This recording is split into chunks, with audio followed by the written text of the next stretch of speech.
जय हिंद दोस्तों, स्वागत है आपका आपके अपने YouTube चैनल नॉलेज वर्ल्ड पर। जैसा कि हम लोग रोज़ सुबह 10 बजे साइंस का प्रैक्टिस सेट को करते हैं, जिसमें कि टोटल 25 क्वेश्चन रहता है, जो कि सभी सारा इम्पोर्टेंट रहता है। ठीक ना। तो चलिए आज उसी क्रम में साइंस का सेट नंबर 131 को करते हैं। उससे पहले जो भी चैनल को सब्सक्राइब नहीं किए हैं तो वो चैनल को सब्सक्राइब कर ले तथा बेल आइकन को भी दबा ले। ठीक। और उस वीडियो को ज़्यादा से ज़्यादा शेयर कर दे। ठीक। और इसका पीडीएफ हमारे Telegram channel knowledge world PDF पर अपलोड कर दिया गया है, और टेलीग्राम चैनल का लिंक इस वीडियो के डिस्क्रिप्शन में दे दिया गया है। ठीक ना। और जो भी पिछला वीडियो नहीं देखे हैं तो वो चैनल के प्लेलिस्ट में जा कर के पिछला वीडियो को देख सकते हैं। ठीक। चैनल पर एक प्लेलिस्ट बना दिया गया है डेली साइंस प्रैक्टिस सेट नाम से। उस प्लेलिस्ट में अभी तक जितना भी सेट हुआ है, अभी तक देखिए 130 सेट अभी तक हो चुका है। आज 131वां है। तो 130 टोटल सेट का जो है ना आपको पूरे एक जगह जो है ना आपको सीरियल वाइज अरेंज कर दिया गया। ठीक है। देखिए चलिए आज के पहला प्रश्न को देखते हैं। ठीक। देखिए आज का पहला प्रश्न क्या कहता है कि भौतिकी की किस शाखा में अति सूक्ष्म कणों की चाल का अध्ययन किया जाता है। ठीक ना। देखिए फिजिक्स का कौन सा ऐसा ब्रांच है जिसके जिसके अंतर्गत क्या होता है कि कोई भी अति सूक्ष्म कण है उसका चाल का अध्ययन किया जाता है। ठीक ना। तो ये आपको कौन सा है शाखा, तो ये आपको क्वांटम मैकेनिक्स है। ठीक। तो ये किस ऑप्शन में दिया है, तो ऑप्शन नंबर सी में दिया है आपको क्वांटम मैकेनिक्स। ठीक। तो इसका उत्तर ऑप्शन नंबर सी हो जाएगा। ठीक। चलिए अगला प्रश्न है कि विज्ञान का क्षेत्र जो मानव एवं यंत्र के मध्य स्वाचलन एवं संचार का अध्ययन करता है वह क्या कहलाता है। ठीक ना। देखिए विज्ञान का एक क्षेत्र जो क्या करता है कि मानव है, कोई मानव है, ठीक ना, एवं यंत्र के मध्य, जब मानव और यंत्र के बीच जो कार्य होता है, जो स्वाचलन होता है और जो संचार होता है उसको अध्ययन करता है। ठीक ना। तो वो विज्ञान क्या कहलाता है, तो ये विज्ञान विज्ञान जो है आपको साइबरनेटिक्स कहलाता है। ठीक ना। साइबरनेटिक्स कहलाता है। ठीक। तो इसका उत्तर क्या जाएगा, ऑप्शन नंबर डी हो जाएगा। ठीक है। देखिए इस साइबरनेटिक्स जो है इसका परिकल्पना जो है सबसे प्रथम किन्होंने किया था, तो ये आपको क्या था, नॉर्बर्ट बीनर ने। ठीक ना। किसने किया था, तो आपको नॉरवर्ट नॉरवर्ट वीनर ने किया था। ठीक ना। चलिए अगला प्रश्न है कि बहुचर्चित गॉड पार्टिकल। ठीक ना। तो गॉड पार्टिकल जो है ये बहुत ही चर्चा में रहा है। ठीक है। तो ये है क्या, ये जो है ना ये हिग्स बोसोन है। ठीक है ना। इसका उत्तर क्या जाएगा, ऑप्शन नंबर सी हो जाएगा, हिग्स बोसोन। ठीक है ना। देखिए हिग्स बोसोन जो है इसका प्रथम बार परिकल्पना कब किया गया था, 1964 ईस्वी में इसका प्रथम बार परिकल्पना किया गया था। ठीक है। लेकिन देखिए इसका सत्यापन कब किया गया था कि हिग्स बोसन कण होता है, तो इसका सत्यापन किया गया था आपको 14 मार्च 2013 को किया गया था। ठीक ना। हिग्स बोसन कण का सत्यापन। ठीक ना। और हिग्स बोसन कण को ही था ना, जितना मीडिया उडिया में जो है ना ये चर्चा में था कि ये गॉड पार्टिकल है, कि ईश्वरीय कण है। ठीक है। ये चर्चा में था। ठीक ना। देखिए इसकी जो खोज करने वाले थे दो वैज्ञानिक थे। ठीक ना। दो वैज्ञानिक जोड़ा है, जो दोनों वैज्ञानिक जोड़ा, देखिए उसमें से कौन कौन है। देखिए पहला है आपको पीटर हिंग्स और दूसरा है आपको फ्रांसवा एंगलर्ट। ठीक ना। इन दोनों को जो है ना आपको संयुक्त रूप से क्या मिला है, फिजिक्स में भौतिक में नोबेल पुरस्कार मिला है। कब, तो ये 2013 में ही मिला है। ठीक। चलिए अगला प्रश्न है कि किस स्मृति में 28 फरवरी प्रत्येक वर्ष जो है राष्ट्रीय विज्ञान दिवस के रूप में मनाया जाता है। ठीक है ना। यानी कि किस चीज़ की याद में जो है ना विज्ञान दिवस कब मनाया जाता है, तो 28 फरवरी को मनाया जाता है। तो वो किस चीज़ की याद में मनाया जाता है। ठीक है। देखिए ये जो है आपको 28 फरवरी के दिन क्या हुआ था कि डॉक्टर सीवी रमन जो है एक भौतिकविद हैं, इन्होंने क्या किया था कि ये जो है ना आपको रमन प्रभाव की खोज किए थे। तो कब, किस डेट में, तो ये 28 फरवरी को डेट में किए थे। ठीक है। तो इसी कारण से है ना उसी दिन से जो है ना आपको 28 फरवरी को ही राष्ट्रीय विज्ञान दिवस के रूप में मनाया जाता है। ठीक है। देखिए रमन प्रभाव को खोज के लिए जो है डॉक्टर सीवी रमन को नोबेल पुरस्कार कब मिला था, तो आपको 1930 में मिला था। ठीक। तो इसका उत्तर क्या आ जाएगा, ऑप्शन नंबर ए हो जाएगा, रमन प्रभाव दिवस के रूप में इसे मनाया जाता है। ठीक ना। चलिए अगला प्रश्न है कि विश्व की विशालतम दूरबीन कौन है। ठीक ना। इस समय से कौन है जो कि विश्व का जो है ना सबसे विशालतम दूरबीन है। ठीक। तो ये आपको है आइस क्यूब। ठीक। आइस क्यूब जो है ये आपके क्या है, तो विश्व का विशालतम दूरबीन है। ठीक। तो इसका उत्तर क्या आ जाएगा, ऑप्शन नंबर बी हो जाएगा। ठीक। ये जो आइस क्यूब है देखिए इसकी खोज कब हुई थी, इसका विकास कब हुआ था, तो इसका विकास जो है आपको दिसंबर 2010 में हुआ था। ठीक। तो ये किसके द्वारा इसका विकास किया गया था? तो इसका विकास जो है आपको एक यूनिवर्सिटी है, देखिए उस यूनिवर्सिटी का नाम क्या है? तो उसका नाम है आपको विस्कॉन्सिन यूनिवर्सिटी। कौन यूनिवर्सिटी है आपको? तो विस्कॉन्सिन यूनिवर्सिटी, ठीक ना, यूनिवर्सिटी यहाँ का ही शोधकर्ता ने इसका विकास किया था। ठीक, चलिए अगला प्रश्न है कि निम्नलिखित में से कौन जोड़ा सुमेलित नहीं है? ठीक ना, इस सब में से कौन सा जोड़ा है जो कि सुमेलित नहीं है? देखिए ए में दिया हुआ आपको प्रकाशिक फाइबर, ठीक, ये प्रकाश तरंग है, ठीक है, ये सुमेलित है। ये देखिए प्रकाशिक फाइबर जो होता है ये एक प्रकार का प्रकाशिक तरंग है, ठीक। बी में दिया आपको एंड्रॉयड, ठीक ना, एंड्रॉयड को दिया है आपको वाणी निवेश, नहीं, ये गलत है। ठीक है, देखिए एंड्रॉयड क्या है? तो एंड्रॉयड देखिए सबका मोबाइल एंड्रॉयड ही लगभग रहता है। तो एंड्रॉयड क्या है? आपको मोबाइल का ऑपरेटिंग सिस्टम है, ठीक है, देखिए यही एंड्रॉयड का साइन है, ठीक ना। जब आप स्विच ऑफ मोबाइल का खोलते हैं चाहे रिमोट मारते होंगे तो ये ऐसा ही आता है, ठीक ना। तो एंड्रॉयड क्या होता है? ये क्या है आपको? ये तो मोबाइल का ऑपरेटिंग सिस्टम है, ठीक। तो यहाँ हमको दिया है वाणी निवेश, तो यही तो गलत है, ठीक ना। यही हमसे पूछा है कि कौन सा जोड़ा मिलान सही नहीं है, ठीक ना। तो सही मिलान कौन नहीं है? तो यही ऑप्शन नंबर बी नहीं है, ठीक ना। अब देखिए और सब क्वेश्चन को देख लेते हैं। सीन हो जाए कोई बृहद हेड्रॉन कोलाइडर, ठीक ना, तो ये क्या है? एक प्रकार का गॉड पार्टिकल है, सही है। स्टीम जो है लाल ग्रह, तो मंगल को ही लाल ग्रह कहा जाता है, ठीक। चलिए अगला प्रश्न है कि होमी भाभा पुरस्कार किस क्षेत्र में विशेष योगदान के लिए दिया जाता है? ठीक है, देखिए होमी भाभा पुरस्कार जो है ये आपको किस क्षेत्र में दिया जाता है? ये जो है ना आपको भारत में जो परमाणु ऊर्जा के क्षेत्र में जो है ना अगर कोई विशिष्ट कार्य करता है तो उन्हें ही दिया जाता है भाभा भाभा होमी भाभा पुरस्कार दिया जाता है, ठीक है। तो ये देखिए क्यों दिया जाता है? देखिए भाभा कौन थे? तो ये होमी जहांगीर भाभा थे। ये जो है ना भारत में परमाणु ऊर्जा कार्यक्रम के कौन है? जनक माने जाते हैं, ठीक है। इन्हीं कारण इनके सम्मान में जो है ना ये पुरस्कार लाया गया था, ठीक है ना। तो इसका उत्तर क्या हो जाएगा? इसका उत्तर हो जाएगा आपको ये नाभिकीय ऊर्जा के क्षेत्र में दिया जाता है, तो इसका उत्तर ऑप्शन नंबर बी हो जाएगा, नाभिकीय ऊर्जा, ठीक। चलिए अगला प्रश्न है कि समय मापक विज्ञान क्या है? यानी कि समय को जो मापन होता है उससे संबंधित एक विज्ञान है, ठीक। तो वो विज्ञान कौन सा है? वो आपको होरोलॉजी, ठीक। तो होरोलॉजी है, तो ये किस ऑप्शन में दिया हुआ है? तो आपको ऑप्शन नंबर ए में दिया हुआ है होरोलॉजी, ठीक। चलिए अगला प्रश्न है कि घर्षण एवं स्नेहक का अध्ययन क्या कहलाता है? ठीक है ना, देखिए घर्षण हो गया और स्नेहक हो गया, इस सब का अध्ययन क्या कहलाता है? यह आपको कहलाता है आपको ट्राइबोलॉजी, ठीक। ट्राइबोलॉजी का कहलाता है किसका अध्ययन? तो घर्षण एवं स्नेहक का अध्ययन, ठीक। तो इसका उत्तर ऑप्शन नंबर डी हो जाएगा, ट्राइबोलॉजी, ठीक। चलिए अगला प्रश्न है कि निम्न को सुमेलित कीजिए। चलिए सुमेलित करते हैं। ए में दिया हुआ आपको जॉन गुटेनबर्ग, ठीक। तो ये जॉन गुटेनबर्ग जो है ये किसका खोज किया? तो देखिए एक तरफ आपको आविष्कार दिया हुआ, आविष्कारक दिया हुआ है और दूसरा तरफ आविष्कार दिया, मतलब कौन किसका खोज किया है, ठीक ना। तो देखिए अब इसको हम मिलाते हैं। तो जॉन कौन है? तो जॉन गुटेनबर्ग, ठीक। तो जॉन गुटेनबर्ग ने किसका खोज किया था? तो आपको प्रिंटिंग प्रेस का खोज किसने किया था? तो जॉन गुटेनबर्ग ने किया था, तो यानी ए मिल जाएगा 2 के साथ, ठीक। अब देखिए बी में है आपको डब्ल्यू के रोएंटजन, ठीक। तो डब्ल्यू के रोएंटजन जो एक्सरे का खोज किया था, बी मिल जाएगा 3 के साथ। अब देखिए सी में है आपको माइकल फेराडे, तो माइकल फेराडे ने किसका खोज किया था? तो आपको डायनेमो का खोज किया था, तो सी मिल गया आपको 4 के साथ। अब डी में दिया हुआ है आपको Alexander Graham Bell, Alexander Graham Bell जो है इन्होंने आप टेलीफोन को खोज किए थे, तो ये 1 के साथ मिल जाएगा, ठीक। तो देखिए ये किस ऑप्शन में दिया हुआ है कि ए का 2, बी का 3, सी का 4 और डी का 1।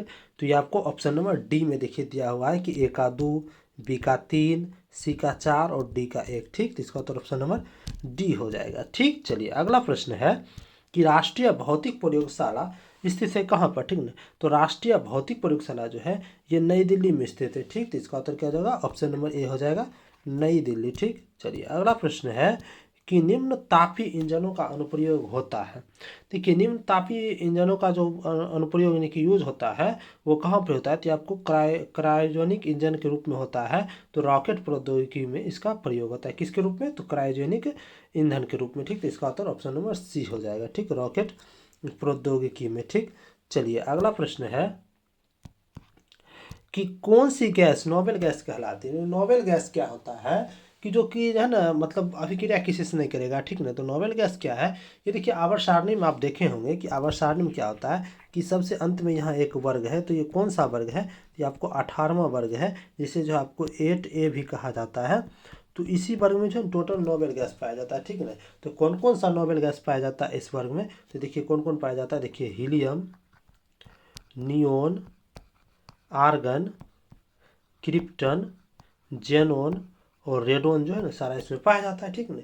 यहाँ हमसे पूछा है कौन सा नोबेल गैस कहलाती है, तो इसमें से कौन है जो कि नोबेल गैस है। देखिए ऑप्शन नंबर सी में हीलियम दिया हुआ है, तो हीलियम भी एक नोबेल गैस है, ठीक। लेकिन हाइड्रोजन हो गया, ऑक्सीजन, कार्बन डाइऑक्साइड, ये सब नोबेल नहीं है, ठीक। तो इसका उत्तर ऑप्शन नंबर सी हो जाएगा, हीलियम, ठीक। चलिए अगला प्रश्न है कि कौन गैस आंसू गैस की तरह काम करता है, ठीक ना। यानी कि कौन सा ऐसा गैस जो कि आंसू गैस के जैसा जो है ना आपको काम में लेते हैं इसको हम, ठीक। देखिए सबसे पहले समझिए कि आंसू गैस होता क्या है, ठीक ना। देखिए आंसू गैस जो है, देखिए क्लोरोपिक्रीन हो गया, क्लोरोपिक्रीन, ठीक ना। इसे ही जो है ना आपको आंसू गैस कहा जाता है, ठीक ना। देखिए क्लोरोपिक्रीन जो है इसे आंसू गैस कहा जाता है, या इसे टीयर गैस भी कहा जाता है, ठीक। टीयर गैस भी इसे कहा जाता है क्लोरोपिक्रीन को, ठीक ना। और इसे जो है ना एक और नाम इसका है क्लोरो एसिटोफिनोन, इसका इसका नाम और क्या है, तो क्लोरो एसिटोफिनोन, ठीक। एसिटोफिनोन भी जो है ना आपको इसी का ही नाम है, ठीक। और इसका देखिए फार्मूला क्या होता है आपको, तो CCl3 और NO2 जो है ना इसका फार्मूला होता है, ठीक। देखिए यहाँ क्या है कि इसमें देखिए क्लोरीन ज़्यादा मात्रा में, देखिए सर क्या है इसमें क्लोरीन ज़्यादा है, ठीक। तो इसका उत्तर क्या हो जाएगा, ऑप्शन नंबर डी हो जाएगा, Cl2 क्लोरीन, ठीक। चलिए अगला प्रश्न है कि एंटा एसिड होता है, ठीक है। एंटा एसिड कौन है, ठीक। मतलब यहाँ देखिए इसको समझिए, इस वर्ड को तोड़िए, एंटा एसिड मतलब क्या हुआ कि ये एसिड का एंटी करेगा, एंटी मतलब क्या हुआ कि एसिड का ये विरोध करेगा। इसका मतलब क्या हुआ कि ये एसिड से अभिक्रिया करके उसे जो है ना आपको उदासीन कर देगा, ठीक। तो वही एंटा एसिड हो जाएगा, ठीक। तो अब देखिए एसिड को कौन उदासीन कर देता है, देखिए एसिड के साथ जब बेस का अभिक्रिया होता है तो ये क्या हो जाता है आपको, उदासीन हो जाता है, ठीक ना। उदासीन हो जाता है, ठीक। उदासीन होकर क्या बनता है, तो लवण और जल का निर्माण होता है, ठीक। तो यहाँ एंटा एसिड है, तो यानी कि वो एसिड को काटेगा, यानी कि एसिड का वो विरोध करेगा, तो वो कौन हो जाएगा, तो बेस हो जाएगा, यानी कि भस्म हो जाएगा, जिसे क्षार भी कहते हैं। तो इसका उत्तर ऑप्शन नंबर ए हो जाएगा, भस्म, ठीक। चलिए अगला प्रश्न है कि निम्न में से कौन सा सबसे अधिक सयान है।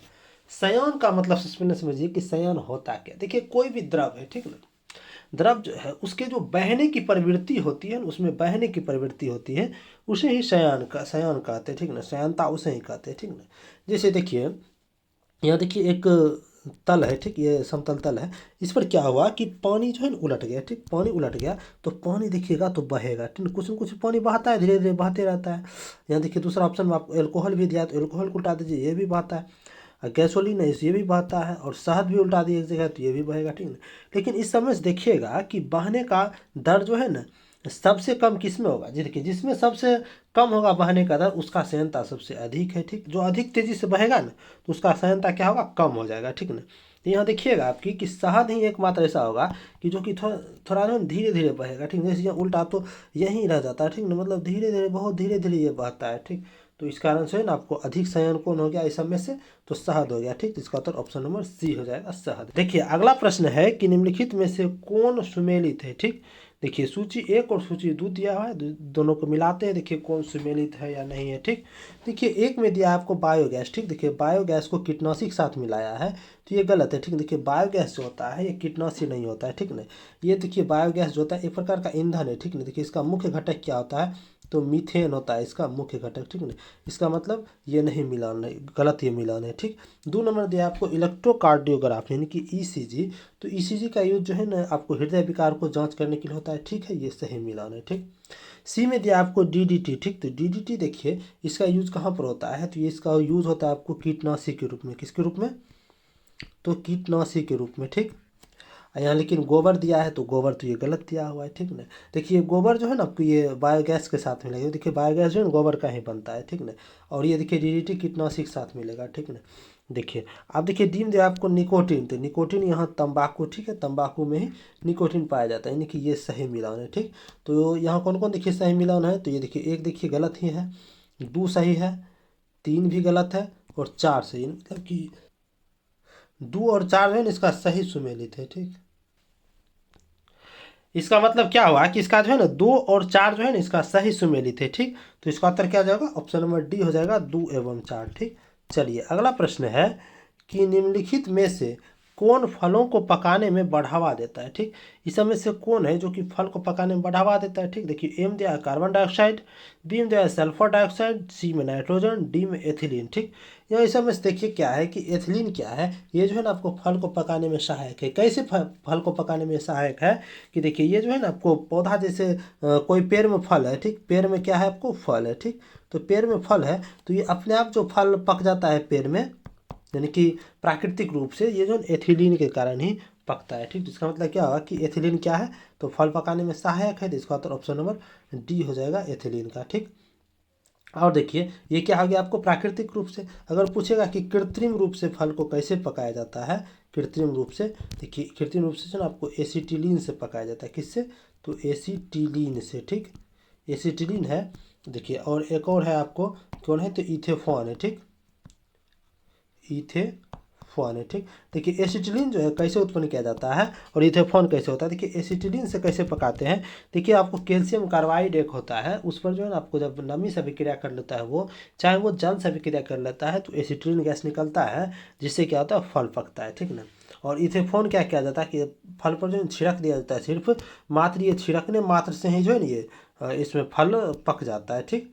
चलिए, अगला प्रश्न है कि निम्नलिखित में से किसको वुड स्पिरिट भी कहा जाता है, ठीक।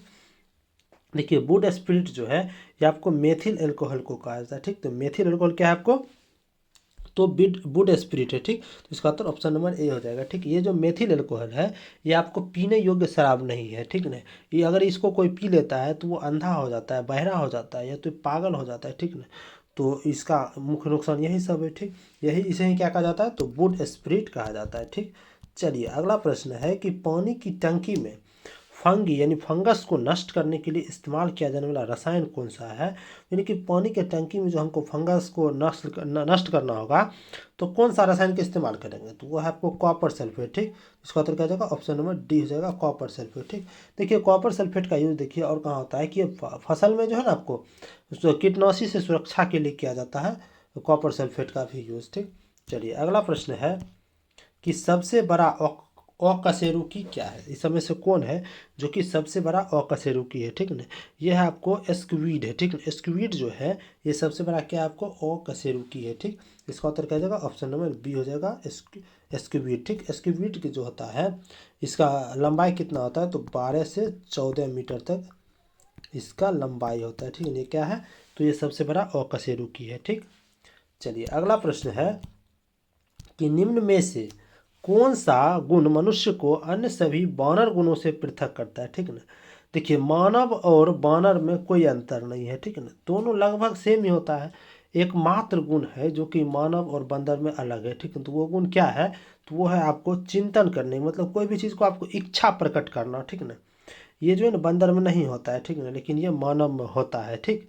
मात्र एक ही गुण से है ना आप मानव और अति में पृथक कर सकते हैं, और सब गुण लगभग समान ही होता है, ठीक। तो इसका उत्तर क्या हो जाएगा, हमको पृथक करता है, तो ये कौन करता है, तो ये जानने की इच्छा प्रकट करना, ठीक। इसका उत्तर ऑप्शन नंबर ए हो जाएगा, ठीक। अब देखिए, घ्राण शक्ति यानी कि सूंघने की शक्ति की अल्प विकसित मानव में भी होता है, उतना चीज़ कोई भी चीज़ सूंघ को थोड़ी पता लग पाता है, तो अल्प विकसित मानव में भी होता है और बंदर में भी होता है, ठीक। तो ये सही है। सिम दिया हुआ है विपरीत अंगूठा, ठीक है, मानव में भी विपरीत अंगूठा होता है और बंदर का भी विपरीत अंगूठा होता है। डिम जो है आपको टोढ़ी का बाहर निकलना, टोढ़ी जो है मानव में भी बाहर होता है और बंदर लगभग समान ही होता है, बंदर, ठीक। चलिए, अगला प्रश्न है कि मानव शरीर के किस अंग में लसिका कोशिकाएं बनती है, ठीक। देखिए, लसिका कोशिका क्या है, देखिए लिम्फोसाइट जो होता है, लिम्फोसाइट, लिम्फोसाइट सेल जो है जिसे WBC भी कहा जाता है, इसे ही इसी जो यही जो है ना आपको लसिका कोशिका यही होता है, ठीक ना। देखिए, इसमें जो है इसका निर्माण देखिए लसिका कोशिका का कैसे होता है, ये होता है आपको लसिका ग्रंथि में होता है, लसिका ग्रंथि में भी होता है, उसके बाद देखिए तिल्ली में भी होता है, थाइमस ग्रंथि हो गया, थाइमस ग्रंथि, तथा अस्थि मज्जा में होता है। कहाँ पर होता है, तो अस्थि मज्जा में भी होता है, ठीक। तो यहाँ देखिए क्या दिया हुआ है, तो यहाँ तिल्ली दिया हुआ है, तो इसका उत्तर ऑप्शन नंबर डी हो जाएगा, तिल्ली, ठीक। चलिए, अगला प्रश्न है कि जीनोम चित्रण यानी कि जीनोम मैपिंग का इनमें से संबंध है किससे, ठीक है, इनके जीनोम से, इनके जीन का जो है ना चित्र किया जाएगा। ठीक, तो ये देखिए किस ऑप्शन में दिया हुआ है, तो आपको ऑप्शन में बी में दिया हुआ है जीन्स का चित्रण। ठीक, चलिए अगला प्रश्न है कि जीवों में आनुवंशिक लक्षण संतान में लाए जाते हैं किसके द्वारा। देखिए जैसे किसी के पिता में कोई गुण है, उसको मानव उसके बेटा में लाया जाएगा, तो ये यही आनुवंशिक लक्षण को संतान में लाने का गुण हुआ, तो किसके द्वारा होता है, तो ये आपको क्रोमोसोम के द्वारा होता है। ठीक, तो किस ऑप्शन में दिया है, तो आपको ऑप्शन नंबर बी में दिया हुआ है क्रोमोसोम। ठीक, चलिए आज का अंतिम प्रश्न था।